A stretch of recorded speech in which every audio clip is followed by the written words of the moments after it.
La Sociedad Española de Radiodifusión presenta... Ser... ¡Viva la radio! Podcast. Siempre. Alto en nombre de la unidad de vigilancia. Está usted completamente detenido. Le tenemos rodeado. Sabemos que usted habla muy malamente. La riada sorprendía a los conductores en Catadau esta mañana. El agua ha entrado en las casas. Las calles están abnegadas. Para tranquilidad de todo el mundo, el volumen embalsamado del embalse de Tous es de 89 hectómetros cúbicos. Una última hora, y es que se suspende la alerta por la ruptura de una presa. Esto quiere decir que existe peligro de ruptura o avería en la presa. Aquí no somos meteorólogos, vamos trasladando lo que la meteorología nos traslada. Porque Guillermo se ha convertido en nuestros ojos. Ayer nos contó que en Paiporta todas las iglesias habían repicado las campanas en señal de duelo. Ya saben, corazón que no ve, o corazón que no siente porque no ve, o ojos que no ven, corazón que no ve, o porque no siente. En fin, más claro no puedo ser. Otra inversión importantísima y que está incluida en los presupuestos son los en torno a 500.000 euros, que en definitiva es un dinero que va dirigido directamente a la polla del usuario. Es increíble. Podemos cometer errores. Iban los errores. Rápido, hay que emitir esta cinta, esta grabación. Esto sin más dilatación y a su hora. Son las 4 de la madrugada, las 5 en Canarias. UDV. Unidad de Vigilancia. Informe 810 de la Unidad de Vigilancia, Isaías. 810, un número redondo que fechamos justo cuando esta emisora, Marta, cumple 100 años y un día. Sí. Ayer nuestra palabra fue centenario, que aplicamos a la radio o que podemos aplicar a una persona. Sobre los 100 años, pues nunca dudamos. Pero mira, un tal Carlas Francino me envió esta duda que se plantearon hace un par de semanas en Carrusel. El jugador Dani Parejo jugaba su partido número 500 y... dijeron esto. Santi Comesaña, raseando para Dani Parejo, libre de marca. El quincuagenario, Dani Parejo. ¿Quincuagenario? Ay, yo no sé eso. O me lo he inventado. Sí, quincuagenario. 50 años. Igualmente. No, 500 partidos, no 50 años. Los genarios aquí tienen mucho. Por favor, llamen a Isaías Lafuente, aquí está presente. Bueno, claro, Dani Parejo es veterano, pero no tiene 50 años, que es a las personas que llamamos quincuagenario, como dijeron, ¿no? La que tiene entre 50 y 59 años, para ser precisos. Para 500 tenemos el ordinal quingentésimo, pero no encontramos en el diccionario un adjetivo para una persona que llegue a esa edad, porque, hombre, salvo en las fábulas de la Biblia, Matusalén y toda su saga, pues no los podemos encontrar, ¿no? La RAE reconoce un cierto uso a los términos. Toma nota, Marta. A ver. Quincentenario y pentacentenario. Quincentenario y pentacentenario. Pero de momento los académicos no han decidido incluir esos términos en el diccionario. Así que se podrían utilizar, por ejemplo, para hacer referencia a estos 500 partidos de Dani Parejo, que tiene solo 35 años. Bueno, estamos muy satisfechos de seguir ofreciendo una especie de servicio público que nos ayude a hablar mejor. Pero, Marta, he de confesarte que a veces tengo miedo.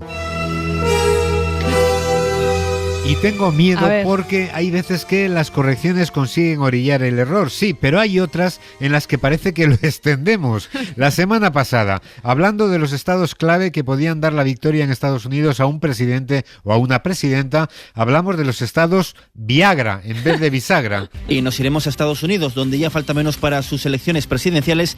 Los vascos allí hacen cuentas para ver quién puede ganar en los llamados estados Viagra, y decantar la balanza por republicanos o demócratas. Eso fue la semana pasada, y aquí en la SER, pues nada, esta semana a través de X, el antiguo Twitter, que no al revés, nos dicen Yolanda Morán, Roído Forno y Salvador Díaz por esto. Pues como decimos, Yolanda Díaz no ha hecho acto de presencia y sigue sin conceder entrevistas, pero sí se pronuncia a través de redes. Díaz acaba de escribir en Twitter, el antiguo X, Twitter, el antiguo X, todo el apoyo a Cristina Fallarás. Lo del orden de los factores, que es otra clase con esta unidad, es X, el antiguo Twitter, no Twitter, el antiguo X, como dijimos, nos dicen nuestros vigilantes con toda la razón. Pero bueno, volvamos, porque a través de X hay un perfil llamado La Lija que me manda esto. De nuevo sobre los estados Viagra. En esta ocasión no en la cadena SER, sino en el canal 24 Horas de Televisión Española. Queda confirmada al ganar también el estado de Arizona. Con sus 11 delegados suma un total de 312 compromisarios frente a los 226 de Kamala Harris.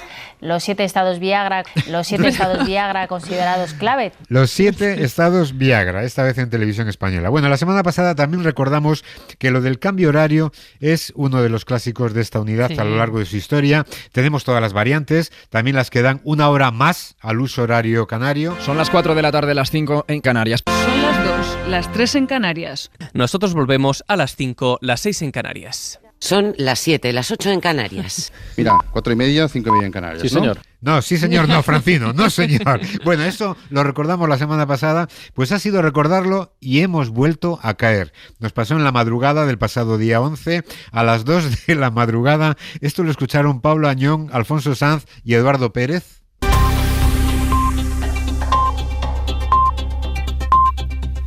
Son las 2, las 3 en Canarias. Son las 2, las 3 en Canarias. Bueno, hay un tropezón, son las 2, las 3 en Canarias. Y Pablo y Eduardo pues se debieron de quedar dormidos porque no escucharon después el boletín de las 3.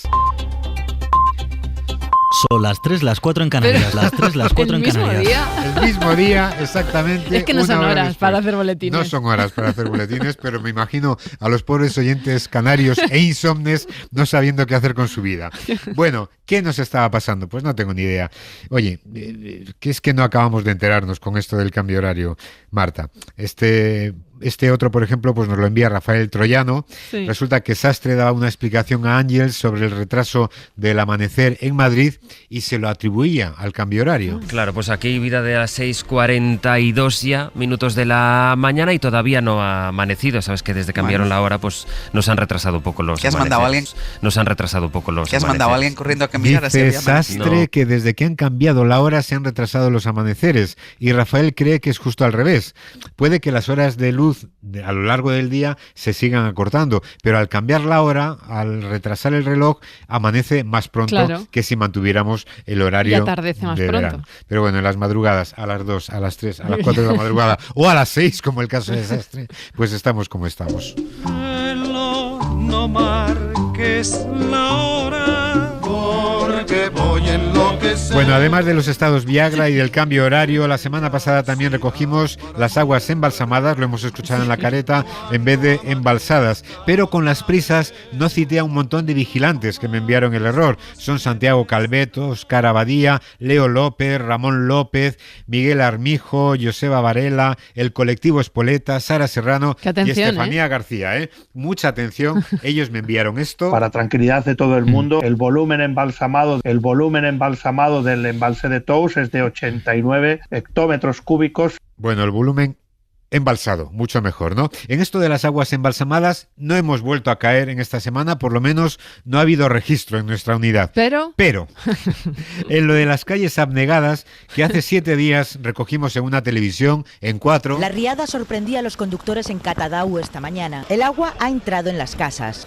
Las calles están abnegadas. Las calles están abnegadas. Pues esta vez ha sido en Ahora son soles, en Antena 3. Una abogada explicaba en qué circunstancias un trabajador o trabajadora puede dejar de ir a trabajar en caso de una dana como la que se vivió en Valencia, y dijo esto. Bueno, yo se lo escuché a Adriana Morelos en Si amanece nos vamos. Si nos está diciendo que su calle está abnegada, que está la policía cortando la calle, que tiene que pasar por esa calle para ir a su trabajo, lo que importa es si el camino, si tu calle para salir está abnegada,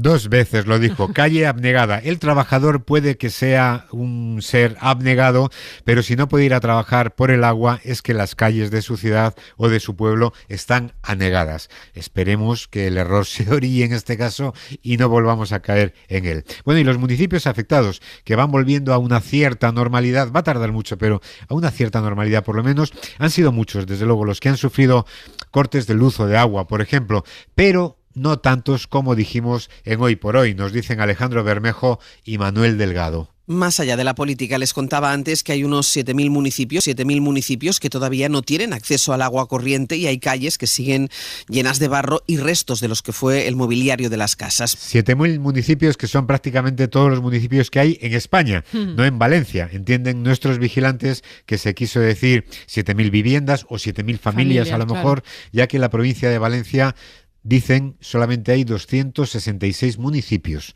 No he confirmado el dato. Si es un error, se lo cargamos a los vigilantes. Pero bueno, ya sabemos que es que a veces con esto de las cifras, como con la hora, se nos va la olla.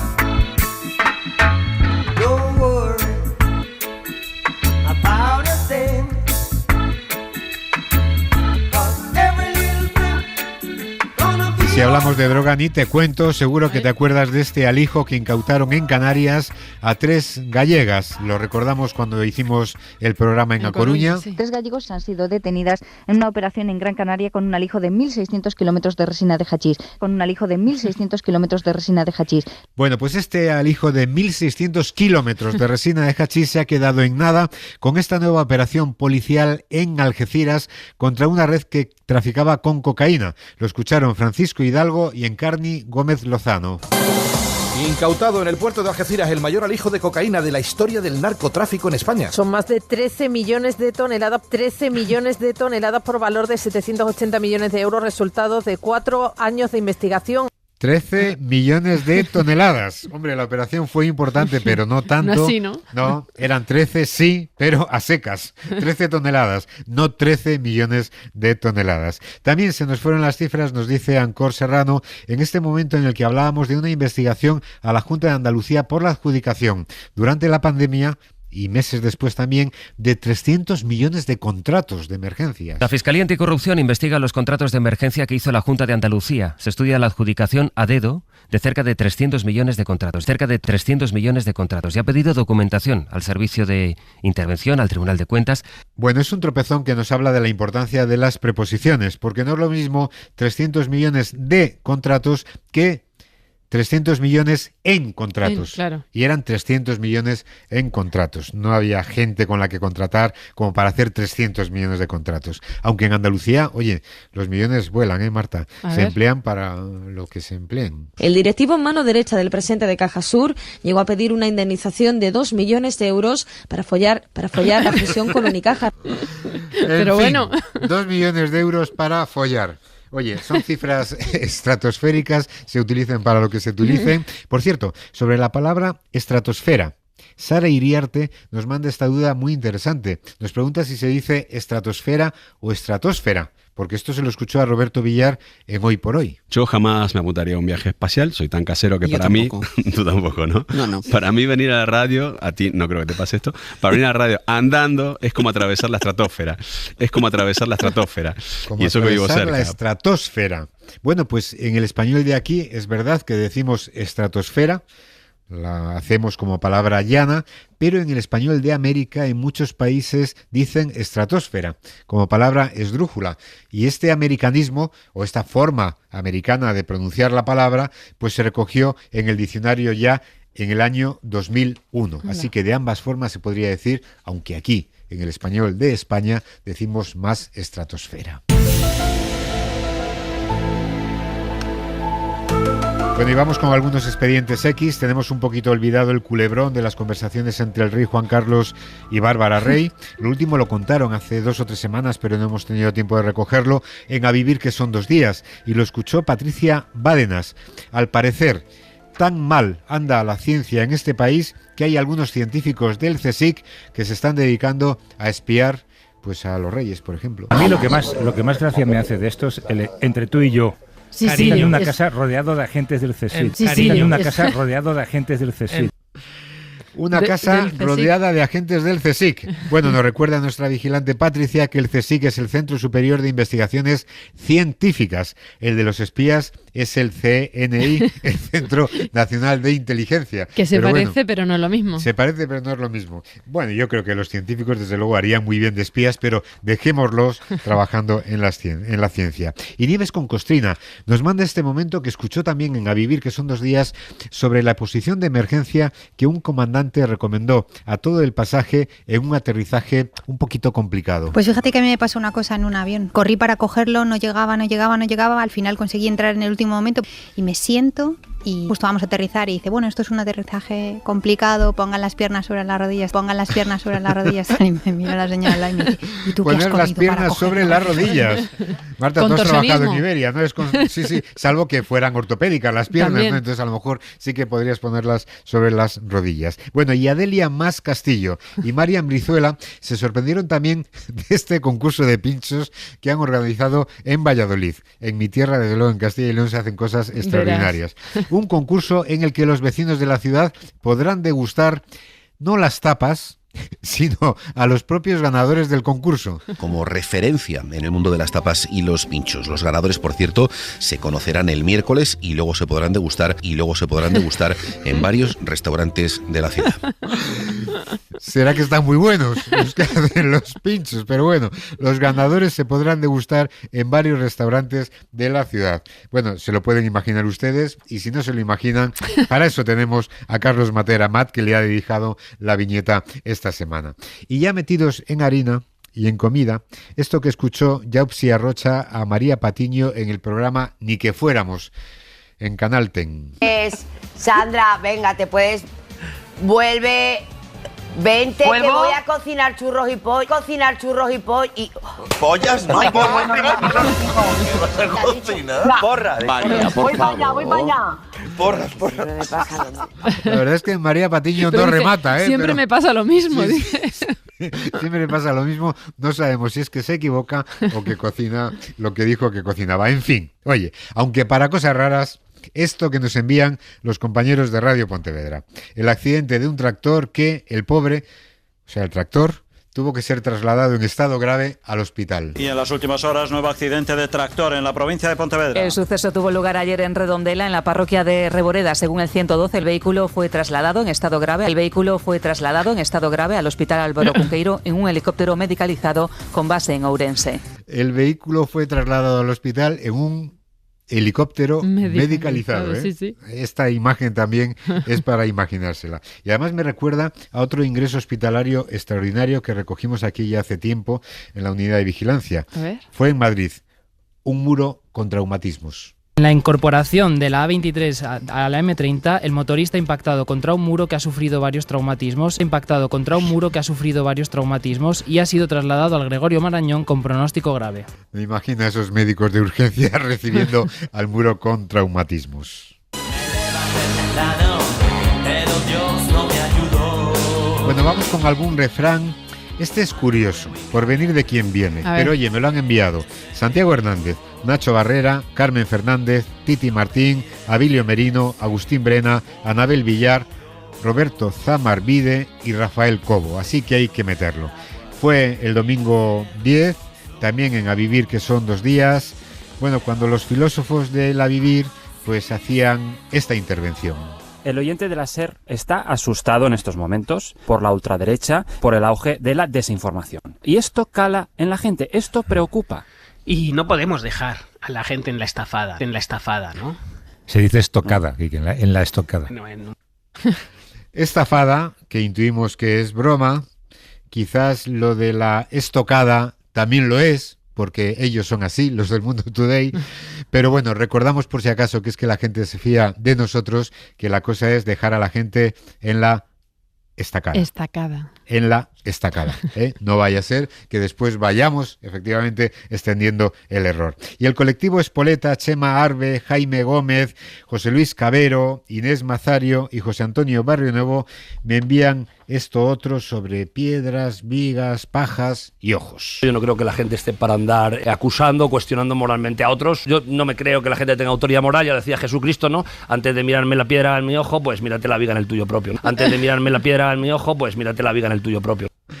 La piedra, bueno, vamos a ver, el dicho habla de ver la paja en el ojo ajeno y no la viga en el propio, porque es verdad que a veces miramos más los pequeños defectos de los demás que los grandes defectos nuestros, pero el dicho y además es que lo dijo Jesucristo y está en la Biblia, habla de pajas en el ojo ajeno y no la viga en el propio. Y uno más, que nos envía Francisco Maceira, que vigila a Mara Torres en el avance del Faro, aquí en la ventana, para decir que ella no se mueve en patinete por Madrid, sino andando, dijo lo siguiente. Mara Torres, buenas tardes. Hola, ¿qué tal? Buenas tardes. Directora del Faro, bienvenida a la ventana. ¿Vas en bici o patinete por Madrid? No. Por pero nunca yo has ido. Voy en el coche de Fernando. Un ratito a pie, un y el ratito otro andando, andando. pero nunca ha sido, ¿no? Lo de la, en ciudad. En ciudad, no. En el coche de Fernando. A lo mejor es un amigo que le trae por aquí en su coche hasta la radio, pero vamos, normalmente el dicho es el coche de San Fernando, ¿eh? El diccionario de la RAE recoge así el dicho, ¿eh? Unos a pie y otros en el coche de San Fernando. Esto es lo que dice el dicho. Y vamos acabando.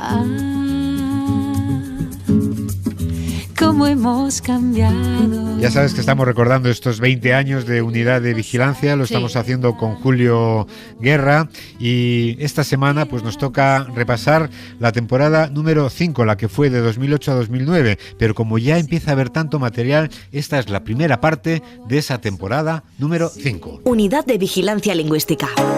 20 años de... Menos mal que Isaías se va de vacaciones, porque si no, Isaías la fuente. Quinta temporada. Y esta es la primera parte, porque vaya temporada, el año de una vigilancia histórica. Muy buenas noches, Panamá. Confucio fue uno de los que inventó la confusión y por eso se le ha, de lo más antiguo, fue uno de los chinos japoneses que fue de lo más antiguo. Gracias. Y no solo Miss Panamá hizo historia con la confusión, Confucio también visitó a Zapatero. Por tanto, hemos hecho un acuerdo para estimular, para favorecer, para apoyar. Que lo de apoyar les diremos que no solo derivaba en follar. Es un dinero que va dirigido directamente al apoyo. El presidente del gobierno hizo escuela con esa manía que aún hoy escuchamos de convertir todas las palabras en esdrújulas. La solventaremos, consolidadas, calidad, conseguir, determinante, impulsará, trabajando la intolerancia parlamentaria. A nivel radiofónico no fue la mejor época, ¿eh? Entrevistados borrachos. Tenemos que saludar a todo un premio Príncipe de Asturias, don Ángel González, un saludo, muy buenas tardes. Señor González, muy buenas tardes. No, dame... ¿Ya tienes Johnny Walker? Johnny Walker. Premios millonarios que terminaban en nada. Hoy tenemos que contarles que Albacete tiene un nuevo millonario por el pleno al 15 en la quinela. Son cerca de 106.167 millones de euros. Rectificamos, son 106 millones de euros. Ampliamos la noticia de la quiniela, aún más de 106.000 euros. La quinta temporada de esta unidad de vigilancia requiere mención especial para Euskadi, empezando por un hecho histórico que quizá no recuerden, el cambio de hora vasco. Son las 2, es la 1 en Bilbao, Ana Botella. Como puede ser Málaga o como puede ser Bilbao. Problemas en Euskadi con el castellano. La corrida de toros del bandillero el Efijano, Miquel Añúa. Y ahí ha sido empitonado, Y en Madrid con los nombres propios del País Vasco. Marian Beitialarrat y... Pues a ver si lo digo. Beitialarrangoitia. Y un frío de cojones. Las aves de la reserva de Urdebey tienen los huevos congelados, las aves digo. Bueno, manda huevos. Pues helada también, mucho frío. 5 grados de temperatura, cielos despejados y luz del sol. Aunque en el mundo animal, las que más sufrieron fueron las vacas. Cuando unos 30 buitres atracaron a una vaca de parto y a su novillo. 20 temporadas de vigilancias. Parece mentira, lo que han dado es sí. Esta es la temporada, primera parte del 2008 y 2009. Bueno, para seguir nutriendo la unidad, recuerden la dirección de correo que es udv@cadenaser.com y ya saben si en algo nos hemos equivocado, que seguro que sí.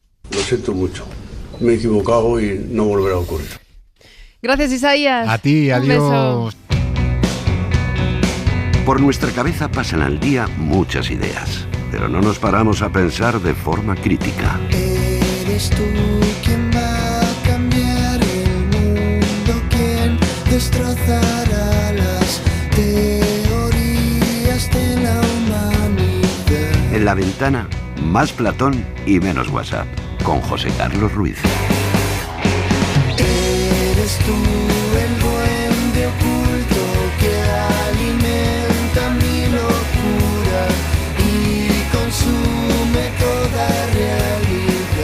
En Radio Córdoba, José Carlos Ruiz, buenas tardes. Hola, buenas tardes, Marta, ¿qué tal? Pues bien, mira, estaba pensando, no sé si coincides en esto, que de un tiempo a esta parte el ambiente está pues tan caldeado y cada vez más, entre otras cosas, por una polarización que parece expandirse sin límites, esta realidad alternativa que transforma el valor de los hechos, y eso sin contar con el populismo, ¿no? Que cada día, y a vista, por ejemplo, de los resultados electorales en Estados Unidos, pues gana más y más adeptos. Estamos en la misma página en esto, ¿no? Sí, estamos en la misma. Es verdad que es difícil discutir esto, pero igual te diría, no ha cambiado siempre en la historia de la humanidad, ha habido esta polarización, ¿no? Y esta necesidad de conflictuar todo por parte de la gente, pero sí creo que hay cambios. O sea, me explico. Cuando tú vas a Platón encuentras que él ponía la opinión y las creencias, la doxa que lo llamaba, en la parte inferior del conocimiento. Y yo creo que lo que estamos asistiendo es a un salto categórico de la opinión y de la creencia a una categoría epistemológica superior, porque ya se empiezan a percibir como verdades. Es decir, lo que tú opinas empieza a abrazarlo como un criterio de verdad o incluso tu creencia. Y eso implica una pauperización, lo quieras o no, de la verdad, con lo que la posverdad que va entrando en este nicho. Entonces, desde esa perspectiva, la polarización cada vez es más fuerte, porque las creencias y las opiniones forman parte de la identidad de una manera muy arraigada, y la búsqueda de la verdad cada vez es más difícil. O sea que desde esa perspectiva sí creo, ¿no? que hay un cambio de postura bastante importante en ese sentido, en esa parte. Pero entonces, ¿te ocurre algún tipo de solución o de parapeto que pueda de algún modo contrarrestar los efectos perniciosos que provoca? Mira, en filosofía hay un autor, Max Weber, que decía que si tuviéramos la capacidad de pasar de una ética de la convicción, es decir, de ese convencimiento de ideas inquebrantables, ¿no?, que tú tienes y no las mueves, a una ética de la responsabilidad, igual ya cambiamos mucho, pero como yo creo que esto es muy difícil, sí creo que habría que buscar parapetos en lugares que están fuera de las dinámicas digitales, ¿no?, que tanto se llevan. Y esos parapetos para mí, como docentes, serían por una parte la educación y por otra la cultura o la humanidad. Es decir, ahí sí situaría el foco, y la situaría además fuera de esos ámbitos. Es decir, cada vez me queda más claro que si recuperamos el terreno de la vivencia, que lo estamos perdiendo, es decir, ese vivo y directo, Marta, eso me parece fundamental. Ahí es donde se establecen los lazos, los vínculos comunitarios, y ahí es donde tú percibes que la gente pasa a un segundo plano su ideología, sus creencias y sus opiniones, cuando tú manifiestas un plano de vivencia, por ejemplo, a través de lo vulnerable que eres, y lo hemos visto con la Dana. Es decir, todo el mundo que ha ido a ayudar a la Dana le daba igual en qué pensabas y cuál era tu ideología y tal, porque cuando lo vulnerable se pone sobre la mesa, superas cualquier proceso ideológico, ¿no? Y desde esa perspectiva yo creo que tendríamos que empezar a construir la vivencia o a reconstruirla, ¿no?, porque estamos perdiendo esa capacidad de interacción entre nosotros. Ese poder de la vulnerabilidad que estás comentando repercute en algo que bien podría ser otra vía de solución que nos ayude a apaciguar un poco ese malestar, ¿no? Estoy pensando en la tolerancia. Bueno, esto es la palabra tan bonita pero tan complicada a veces. Si vas a la definición, en la Real Academia te dice que la tolerancia es el respeto a las ideas, pero también es el respeto a las creencias y a las prácticas de la gente. O sea, que en teoría la tolerancia podría ser, como tú dices, una solución, no te digo que no, pero es difícil, porque tiene incluso dos sentidos divergentes.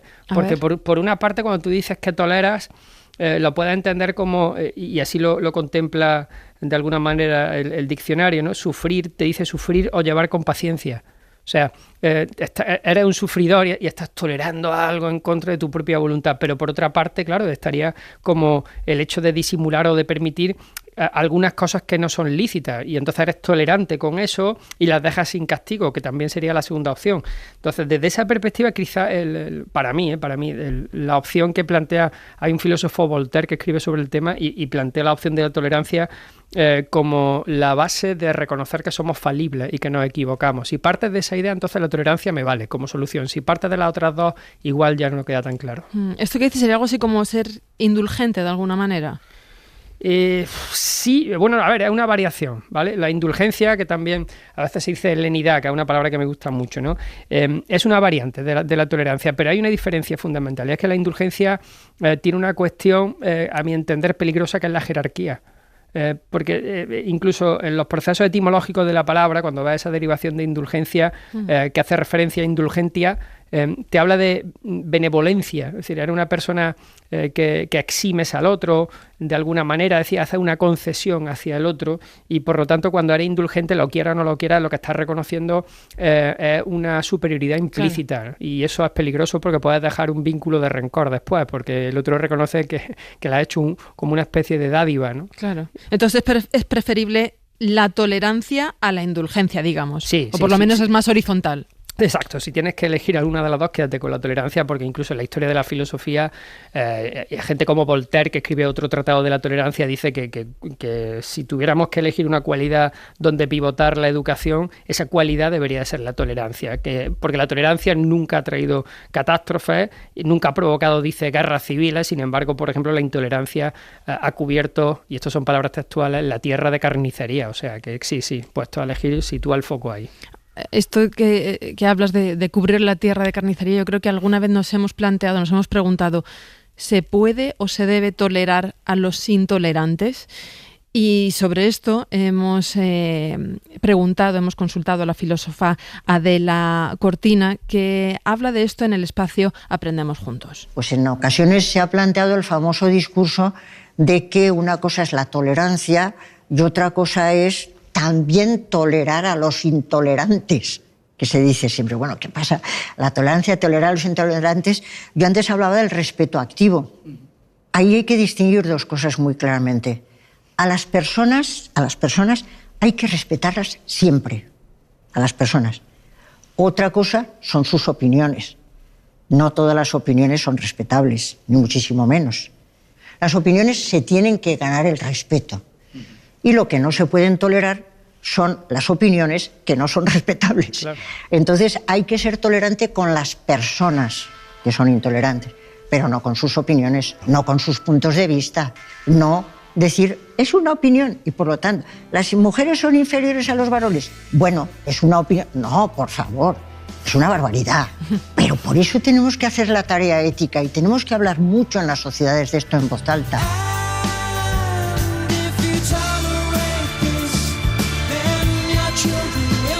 Completamente de acuerdo, ¿no?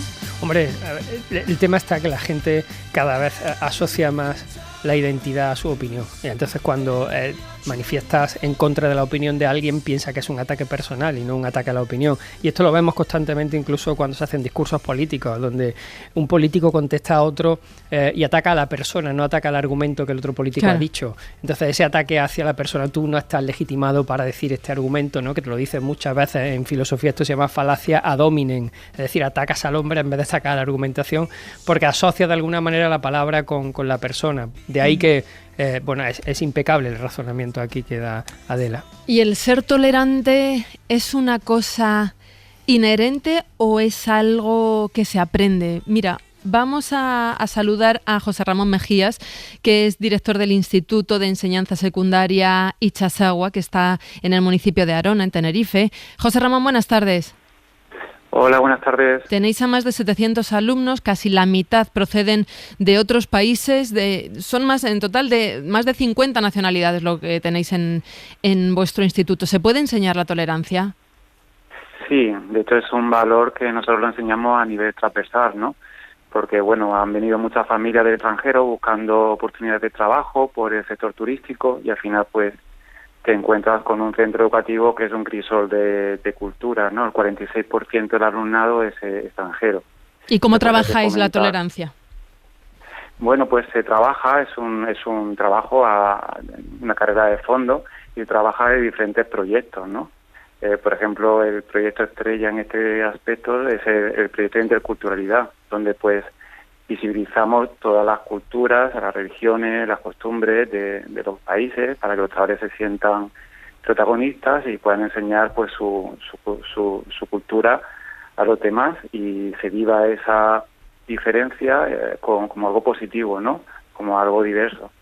Y al final pues los chavales tienen amigos de todos lados del mundo y conocen las otras culturas y las respetan, ¿no? Y al final se crea un clima de respeto y de tolerancia hacia lo diferente, ¿no? José Ramón, una pregunta muy concreta. Funciona bien la tolerancia por lo que comentas en estos programas transversales, pero ¿hay después integración? O sea, porque una cosa es tolerar y que haya ese respeto hacia la cultura o la religión de otra persona, pero ¿hay después convivencia donde se integren y se formen grupos heterogéneos, o es un tema exclusivamente...?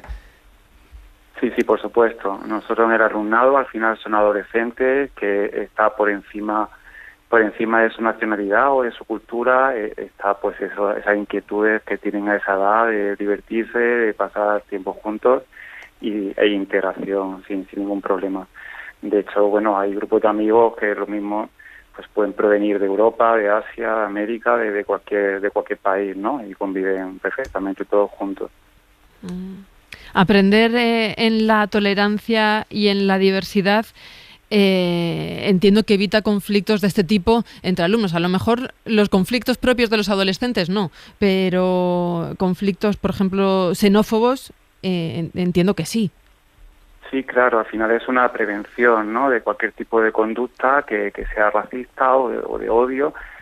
Y no solamente por nivel de la raza o la nacionalidad, ¿no? También trabajamos la igualdad entre hombres y mujeres y la diversidad de género, para que no haya eso, ni prejuicios, ni se discrimina a nadie por quién es o por dónde ha nacido, ¿no?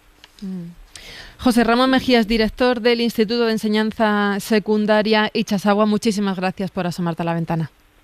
Vale, gracias a ustedes. Buenas tardes. Un saludo. Qué interesante, ¿verdad?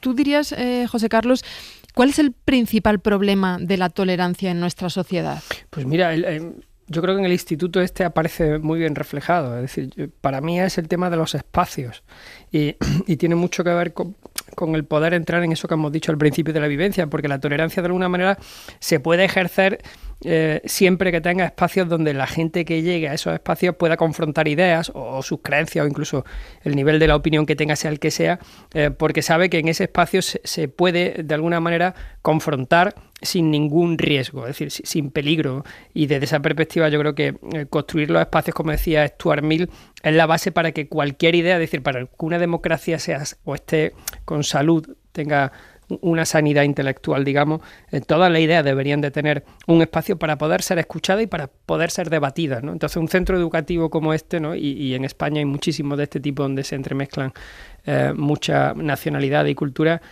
lo que demuestra es que la vivencia, es decir, cuando sometes a esa heterogeneidad a un espacio comunitario, esa vivencia genera vínculos que superan, ¿no?, las identidades individuales. Entonces, desde esa perspectiva, para mí es fundamental los vínculos reales y comunitarios, ¿no?, de los que hablabas al principio, al final. Es que es la base, o sea, sin eso ya no solamente el respeto, sino la conciencia de tolerar. Y además a esta edad, incluso, y si me apura, incluso un poquito mayores, ¿no? El hecho de que las vulnerabilidades están empezando a florecer con más naturalidad, yo creo que nos está abriendo un abanico nuevo en la perspectiva de la educación. Es decir, porque hasta hace muy poco parecía que demostrarte vulnerable era un síntoma de debilidad y ahora estamos empezando a abrazar un poco el poder manifestar alguna vulnerabilidad. Claro. Y aparte de crear estos espacios que posibiliten la práctica activa de la tolerancia, ¿se te ocurre alguna cosa más que pudiéramos hacer para fomentarla? Bueno, desde la filosofía se ha intentado mucho. Ha habido propuestas interesantes. Es decir, yo que sé, Popper, por ejemplo, que hablaba, Karl Popper es un filósofo de lo mejorcito del siglo XX y del XXI, y él decía que si queremos empezar un proceso de tolerancia, lo primero es trabajar la actitud ante el diálogo y a partir de ahí él situaba 3 principios muy básicos. Dice, el primero es la falibilidad, es decir, que tú te acerques a dialogar sabiendo que te puedes equivocar o que el otro puede estar equivocado, que los dos podéis estar equivocados. El segundo tenía que ver con la racionalidad, es decir, utilizar de alguna manera lo impersonal en la discusión, es decir, no empezar a hablar de opiniones como algo verdadero, sino entrar en el análisis más racional. Y por último decía, tener las dos voluntades de querer acercarse a la verdad. Entonces, desde esa perspectiva, empezar un diálogo así implica que la tolerancia va a filtrarse de algún modo, ¿no?, en ese proceso. ¿Es posible que ser tolerante sea una cuestión negativa, o sea, que ser tolerante deje alas para que las posturas ideológicas o más radicales o las creencias que tienen otros crezcan y se impongan sobre los más tolerantes? Esto puede pasar, y de hecho yo creo que a veces pasa. Y mira, he estado leyendo esta semana, mientras le daba vueltas al tema, me leí un pequeño librito de Zizek, que es un filósofo contemporáneo muy curioso, y tiene... ¿cómo te diría? Es un tratado a favor de la intolerancia, no de la tolerancia, sino de la intolerancia. Y él manifiesta algo que me ha dado mucho que pensar, de confesarlo, que llevo dando la vuelta el otro día a este tema, porque decía que la tolerancia no es una manifestación de respeto, fíjate, y de entendimiento a lo mejor de una manera muy genuina, muy auténtica, sino más bien es una forma de gestionar las diferencias que hay entre las personas, pero de un modo muy superficial, y que lo que hace es evitar la confrontación de un modo profundo, porque si lo hiciera, a lo mejor podías poner en jaque el statu quo que hay ahí en el sistema. Entonces, si sabes que es anticapitalista, aprieta mucho y lo que te viene a decir es, oye, cuidado con la tolerancia, porque lo que hace en el fondo es dejarlo todo como está y no entrar a analizar la profundidad de las desigualdades o los esquemas jerarquizados que tenemos, con el hecho de que tú presumas de ser tolerante. Entonces, desde esa perspectiva, lejos de ser una virtud para Zizek que provoca un entendimiento mutuo o cierta armonía, él lo ve como una herramienta que evita el conflicto o la politización necesaria que deberíamos de tener para modificar, ¿no?, las cosas que están mal. Equipara de alguna manera la intolerancia al inconformismo. Puede ser, no te digo que no, pero ya no solamente el inconformismo, sino la toma de conciencia. Es decir, cuando tú eres tolerante y no argumentas sobre la tolerancia, es decir, no das razones para ser tolerante, sino simplemente porque ser tolerante lo consideras una virtud, lo que estás haciendo es dejar que todo siga como está. Y no es que seas inconformista o conformista, sino que has interiorizado la tolerancia como una virtud moral sin dar razones, y ese es el problema. Puede que a ti te guste o puede que no, pero el caso es que tenemos mucho en común. Bajo un mismo cielo más o menos azul, compartimos el aire y adoramos al sol. José, cada semana terminas con una biosofía o con una mitosofía o con una bibliosofía. ¿Qué nos traes hoy? Pues hoy, mira, como hemos citado a Voltaire, no sé si he citado a Rousseau y hemos citado algunos libros, traigo un libro diferente para aquel que se quiera acercar al tema de la tolerancia de una manera sencilla, pero muy nutritiva. Es un libro de un filósofo francés, de Roger Poldroit, que se llama La tolerancia explicada a todo el mundo. Mira qué sencillito. Y lo publicó Paidós aquí en el 2018, lo publica en francés, creo que fue en el 2016, cosas así, y es una obra muy estilo platónico, o sea, es una especie de profesor o de un adulto, presumiblemente un profesor de filosofía, que habla con un joven en forma de diálogo, y entonces expone de manera muy sencilla y además también muy directa cuáles son los riesgos de la tolerancia y de la intolerancia, y lo va ejemplificando en pequeños capitulitos. Es verdad que se lee muy fácil, no sé si no llega a las 100 páginas con letras muy gordas y unos párrafos muy bien estructurados, y habla incluso de la tolerancia desde la paradoja, es decir, si se lleva al extremo, habla de esa paradoja de la tolerancia, ¿no?, de que tú llevas al extremo esa tolerancia hacia todo el mundo, incluso hacia el intolerante, y lo que hace es matar la tolerancia.